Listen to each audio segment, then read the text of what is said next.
민주평화통일자문회의라고 하는 대통령 직속 기관이 있죠. 매년마다 분기별로 통일에 대한 생각을 여론조사해서 발표합니다.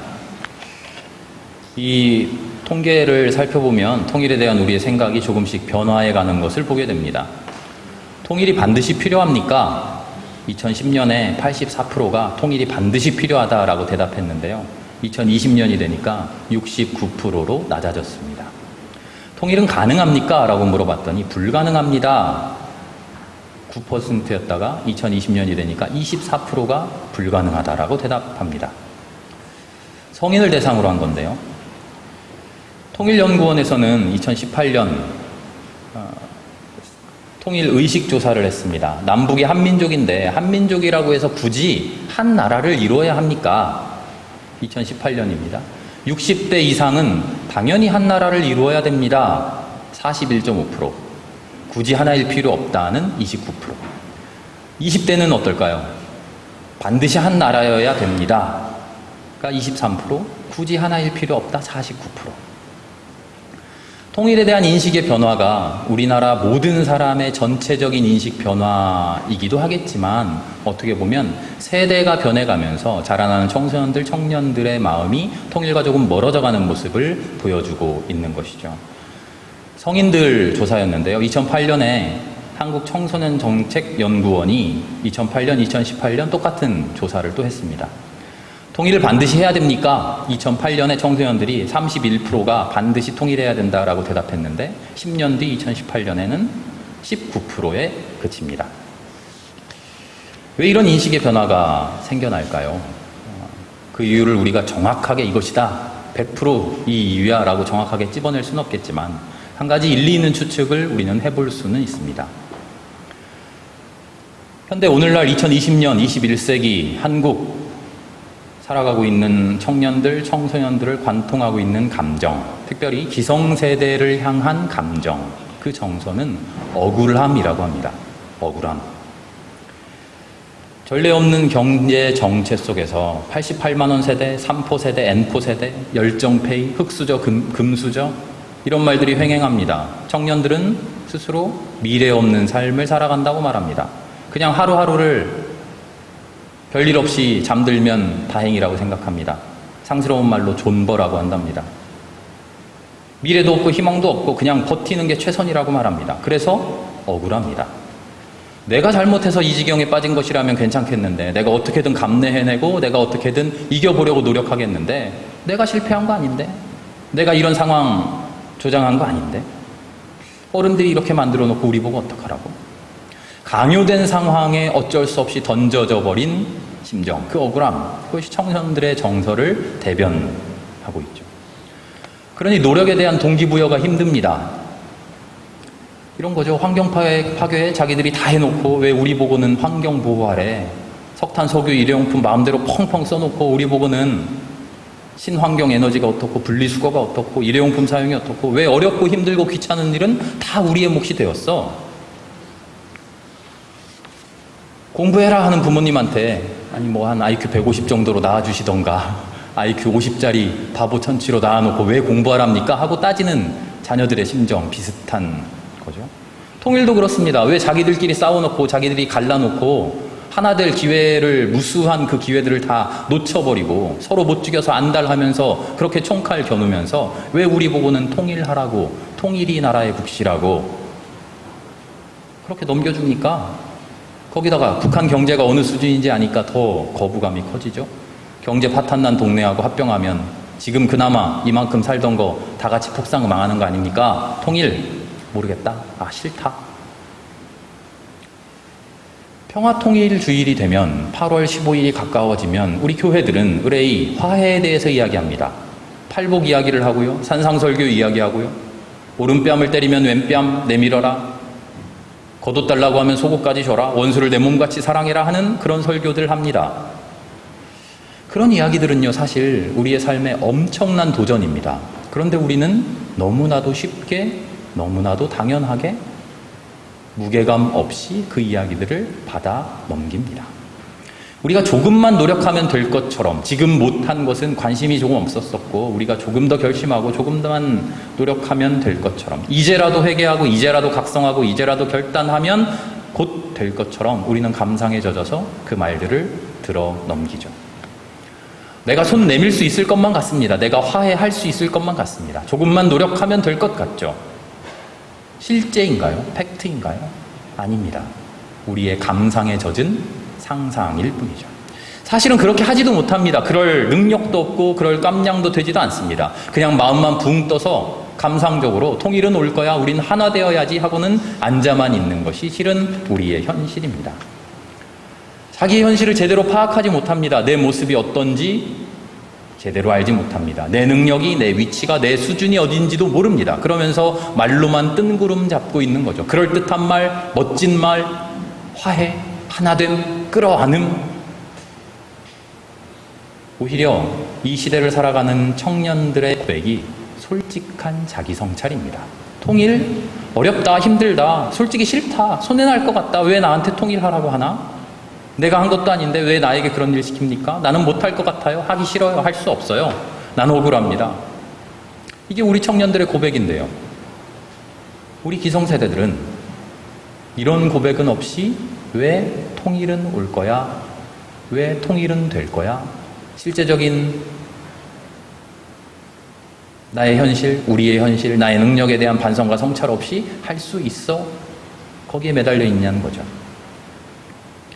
신앙의 영역으로 돌아오면 우리는 화해를 이야기합니다만, 화해를 이야기할 때 우리에게 너무나 부족한 것은 화해할 만한 능력이 우리에게 있는가라고 하는 자기 자신에 대한 성찰입니다. 통일을 이야기하고 화해를 이야기할 때 우리에게는 그것이 전제되어야 됩니다. 신앙에 대한 실천, 통일을 위한 행동, 그런 것들 이야기하는데요. 그거보다 먼저 화해할 수 있는 능력이, 화해할 마음가짐이 우리에게 있느냐? 신앙이 제대로 서 있지 않은데 어떻게 통일을 이야기하고, 신앙이 제대로 서 있지 않은데 어떻게 화해를 이야기하고, 우리의 신앙이 제대로 서 있지 않은데 어떻게 용서를 이야기합니까? 신앙적인 진리를 이야기합니다. 아름다운 이상향을 그립니다. 그리고 그것을 이루기 위한 실천들을 다짐하죠. 그런데 더 중요한 것은 그 진리에 비추어서 나는 어떤 모양인가를 알아야 된다는 겁니다. 이상향을 바라보며 그 이상향과 나의 모습은 얼마나 동떨어져 있는가를 깨달아야 된다는 거죠. 그리고 그 신앙 실천들을 이야기하면서 내가 가능한 실천이냐를 곱씹어 봐야 되죠. 비가 엄청나게 왔는데요. 어제 주말에도 우리 교회 누수 때문에 많은 분들 힘들게 고생하셨습니다. 우리가 공동회를 열고 우리 교회당 오래되었습니다. 물도 새고 하니까 50주년을 맞아서 새 교회당 지읍시다. 교회는 이렇게 짓는 게 좋습니다. 신학적으로, 건축학적으로 멋진 청사진을 그립니다. 도면을 그리고 교회는 세상 속으로 들어가야 되니까 우리 강남으로 갑시다. 강남 한복판에다가 땅도 1000평 사고 합시다. 예산 500억 정도 합시다. 오늘부터 우리 다 작정해서 헌금합시다. 찬성, 땅. 어떻게 될까요? 제가 말씀드리는데 벌써 웃으시잖아요. 왜 그럽니까? 말도 안 되는 실없는 소리죠? 왜요? 우리의 현실을 바라보지 못한 그저 뜬구름 잡는 이야기니까요. 통일, 화해 이런 소재로 이야기를 시작했습니다만 우리의 신앙생활이, 하나님에 대한 기도가 이런 식이라는 겁니다. 나라고 하는 현실과 동떨어져 있는 이야기, 뜬구름입니다. 아무리 대단한 이야기일지라도 그것은 뜬구름입니다. 그것이 하나님 이야기라고 해도, 그것이 예수님 이야기라고 해도, 그것이 성경 이야기라고 해도 나를 떠나는 순간 그것은 뜬구름입니다. 아무리 대단한 교회에 대한 이야기를 하더라도 우리 생명교회, 우리를 떠난 이야기가 되는 순간 아무것도 아닌 이야기인 거죠. 신앙은 뜬구름이 되어서는 안 됩니다. 철저하게 모든 이야기가 나의 이야기여야 됩니다. 나와 관계가 되어야 됩니다. 그 안에 내가 있어야 하고, 모든 말씀 속에 나를 발견해야 되고, 모든 말씀 속에 나의 고민이 녹아 들어가야 됩니다. 그런데 우리는 왜 뜬구름 잡는 신앙을 살아갑니까? 내 삶과 신앙의 이상을 분리시켜 놔야 편하기 때문입니다. 신앙의 진리를 내 삶 속에 적용시키려면 힘듭니다. 그 신앙대로 살아가야 하니까 어렵죠. 그래서 분리시킵니다. 신앙은 신앙이요, 내 삶은 내 삶이지. 교회 나와서 기도할 때나 진리 붙들고 하나님 이렇게 살겠습니다 하는 거지. 문 닫고 아멘하고 축도 받고 나가는 순간 내 삶에서는 내 생각대로 사는 거지. 우리는 그렇게 신앙과 나의 삶을 조화 이루지 못하며 뜬구름 잡는 신앙 속에서 기뻐하고 즐거워하고 만족해하는 거죠. 오늘 함께 읽은 에베소서의 말씀을 보니까 바울 사도가 그리스도가 담을 허무셨다라고 말합니다. 너와 나의 담, 이쪽과 저쪽의 담, 유대인과 그리스도인 사이의 담, 그 담이 허물어졌다는 말입니다. 이 말을 읽으면서 우리는 단순히 둘이 싸웠는데 이제 화해했구나, 야 미안했다고 해, 앞으로는 사랑한다고 말해, 그런 화해만을 이야기하죠. 남과 북이 총칼 겨누면서 싸웠는데 그리스도가 담을 허무셨다고 하니까 철조만 걷어내고 우리 통일하자, 단순하게 그 이야기일까요? 저는 오늘 주님께서 허무셨다고 하는 이 담이 신앙의 낭만적인 저편과 처절한 현실의 이편 사이를 가로막는 담, 그 내 어리석은 영혼의 담, 그 담을 허무신 것이라고 생각합니다. 견고한 담을 내 영혼 안에 세워놓고 사실은 나는 현실의 이편에, 처절한 이편에 서서 고통 속을 살아가고 있으면서 눈은 질끈 감고 머리는 흔들흔들 하면서 아니야, 기도하면 저 찬란한 천국에서 살 수 있어, 하나님 나에게 은혜 주시고 저 에메랄드 성 난 거기서 살 거야, 스스로를 그렇게 속여가는 담, 나의 현실과 신앙의 이상을 철저하게 구분시키면서 그 둘을 통합시키지 못하는, 그 둘을 갈라놓는 그 담으로 인해서 결국은 아름다운 그 이상과 처절한 현실이 하나 되지 못하는 그 담, 마음속에 꿈꾸는 하나님 나라의 이상을 이 삶 속에서 펼쳐내지 못하게 가로막는 그 담을 허무셨다는 뜻입니다. 그 담이 허물어져야 됩니다. 그래야 헛된 이상만을 꿈꾸면서 나는 신앙생활 잘해, 그런 속임수에 빠지지 않게 됩니다. 그 담이 허물어져야 됩니다. 그래야 나의 현실 속에 들어오시는 하나님의 진짜 구체적인 손길을 만날 수 있게 되는 것이죠.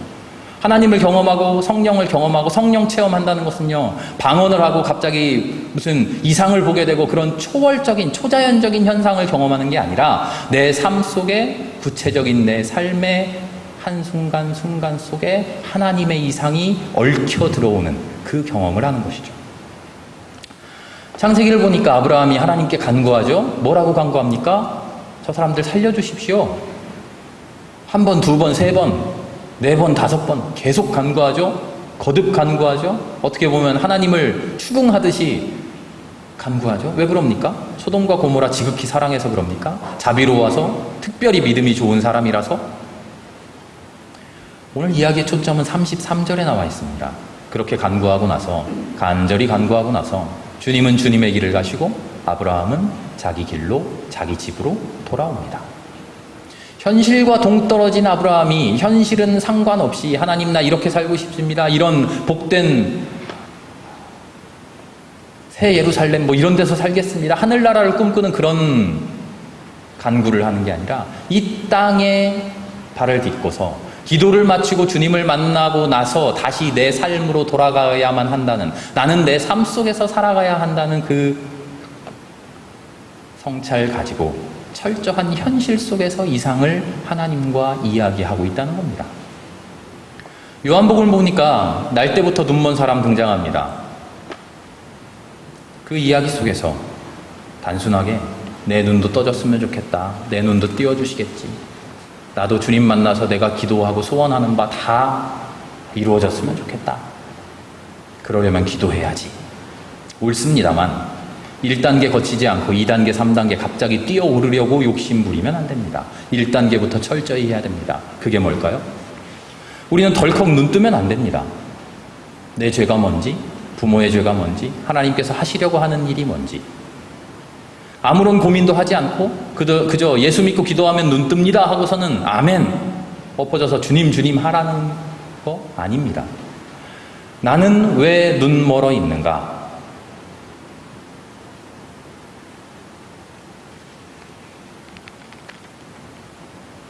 우리 청년들이 강요된 상황 속에서 그 억울함으로 현실을 부정하고 투덜대고만 있다면 우리 신앙인들은요, 거꾸로 허황된 이상만을 바라보면서 현실을 부정하고 즐거워하고만 있어서는 안 됩니다. 날 때부터 눈먼 사람, 이 사람의 기도를 들으면서 우리도 기도해야지, 나의 현실 외면하고 현실 이후의 삶, 그 결과만을 바라보면서 눈 뜨고 싶어 거기에다만 매달리는 게 아니라 참된 신앙인이 현실과 이상을 갈라놓은 그 담을 허물고 현실 속에서 이상을 꿈꿔갈 수 있도록, 그러기 위해 이상에만 초점 맞춰져 있는 우리의 균형을 끌고 와서 우리의 현실을 제대로 기도해야 됩니다. 나는 왜 눈 떠야 하는가? 눈먼 나는 지금 어떤 고통을 살아가고 있는가? 이 현실이 나에게 왜 고통인가? 왜 나만 눈 멀었나? 왜 하필 내가 눈 멀었나? 눈이 멀어서 난 지금 어떤 고통 겪고 있는가? 어떤 마음인가? 나는 어떻게 고생하는가? 나에게 닥친 현실이 어려운가? 어떻게 절망하고 소망하게 되었는가? 왜 눈 멀었는가? 나 말고 눈먼 사람 또 없는가? 그 사람도 나랑 똑같은 고통 겪고 있나? 다른 종류의 고통은 아닌가? 나하고 또 다른 아픔은 없나? 눈 뜨면 어떻게 살아가야 할까? 나에게 뭐가 있을까? 나에게 누가 있을까? 나와 함께하는 사람 누가 있을까? 나를 비난하는 사람은 누가 있을까? 나를 격려하고 나와 함께 해줄 사람은 누가 있을까? 나에게 주어질 새로운 현실 속에서 내가 이루어가야 하는 것은 무엇인가? 우리는 끝없는 물음 속에서 나의 현실을 성찰하는 가운데 있어야 됩니다. 내가 꿈꾸는 아름다운 이상, 내가 살아가는 현실 둘 사이를 갈라놓지 말고 그 둘을 하나로 화해시켜야 합니다.